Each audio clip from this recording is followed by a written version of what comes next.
Et si je vous dis qu'il est enfin là? Mais de quoi parle-t-on? Eh bien du téléviseur le plus abouti et le plus lumineux de LG, tout simplement. Alors laissez-moi vous donner mon avis sur ce téléviseur qui mérite bien un petit coup d'œil.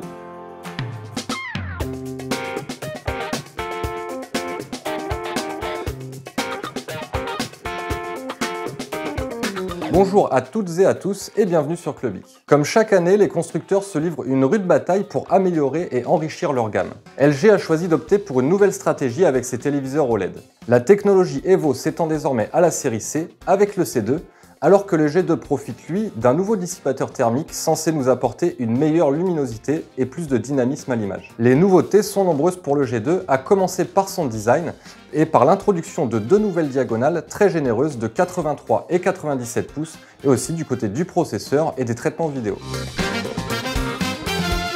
Même sans avoir un œil particulièrement entraîné, on s'aperçoit finalement assez bien du saut générationnel avec le G2. Les qualités de l'OLED restent les mêmes, avec de superbes contrastes, des noirs profonds, de très bons angles de vision, pas de surprise de ce côté-ci. En revanche, la dalle OLED EX fournie par LG Display, associée à ce nouveau dissipateur thermique, permet de nous offrir une image encore plus réaliste et dynamique. On s'en aperçoit d'abord du côté de la colorimétrie avec une couverture de quasiment 100% de l'espace DCI-P3 et aussi évidemment du côté du pic lumineux qui progresse d'environ 15% par rapport à l'année dernière avec le LG G1. Nous avons justement comparé nos mesures entre le G1 et le G2 dans le mode Filmmaker. En HDR, sur une fenêtre de 10%, le pic lumineux progresse et passe de 848 à 936 candela par mètre carré. En mode vif, il atteint un record avec une mesure à 1156 candela par mètre carré. En revanche, si la colorimétrie est parfaitement fidèle avec le mode Filmmaker, c'est très loin d'être le cas du mode vif.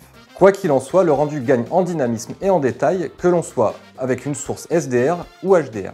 Le G2 montre également de très belles choses au niveau des traitements vidéo. Le processeur Alpha 9 Gen 5 fait du très bon boulot et l'intelligence artificielle se montre redoutablement efficace sur la mise à l'échelle des contenus. Comme vous pouvez le voir sur nos images, l'upscaling des sources en basse définition reste visible, mais la magie s'opère parfaitement dès qu'il s'agit de passer d'une source Full HD à la 4K. Le moteur de gestion de mouvement, TrueMotion, gagne lui aussi en qualité cette année. Il n'est toutefois pas indispensable puisque le téléviseur gère parfaitement les sources en 24p, ce que les cinéphiles apprécieront.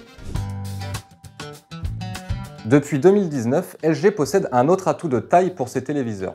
Ils sont les premiers à vraiment être rentrés dans l'ère gaming en proposant notamment la 4K à 120 Hz, le VRR, la LLM et ainsi de suite. L'expérience gaming est une nouvelle fois au top cette année. Le téléviseur reconnaît instantanément la source et bascule de lui-même sur le mode jeu. L'input lag est au plus bas et c'est même le plus bas que nous ayons mesuré sur un téléviseur avec seulement 9,2 millisecondes. Il n'y a aucun souci pour basculer de 60 Hz à 120 Hz ou inversement, ni même pour profiter d'un jeu en HDR ou encore pour activer le G-Sync ou le FreeSync. LG fait vraiment très forte impression sur la partie gaming de son téléviseur. Ça, associé à la beauté de l'OLED, on ne demande pas mieux.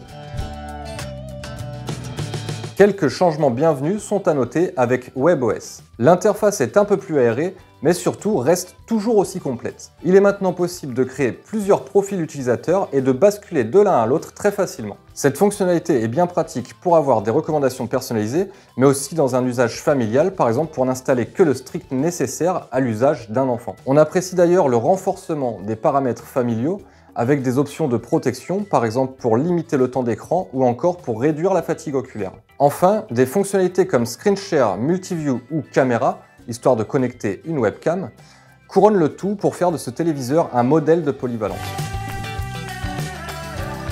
Terminons en évoquant ce qui a toujours été le grand point fort de cette série G, le design galerie. Il gagne en maturité cette année avec une esthétique qui sonne plus premium que par le passé et surtout toujours cette incroyable finesse du châssis qui rend ce téléviseur particulièrement idéal pour une installation murale. Le G2 est d'ailleurs uniquement livré avec son kit d'installation murale. Le pied central et rotatif que vous pouvez apercevoir sur nos images s'achète en option. Le G2 est tout simplement meilleur que son prédécesseur à tout point de vue. Non seulement le dissipateur thermique et la dalle font progresser la couverture colorimétrique et le pic lumineux, mais le LG G2 gagne aussi en efficacité et multiplie les bons points grâce à son processeur. Nous notons également de nets progrès au niveau de l'étalonnage. La colorimétrie est impeccable à partir du moment où l'on choisit des modes d'image dédiés au cinéma, et ce en SDR comme en HDR.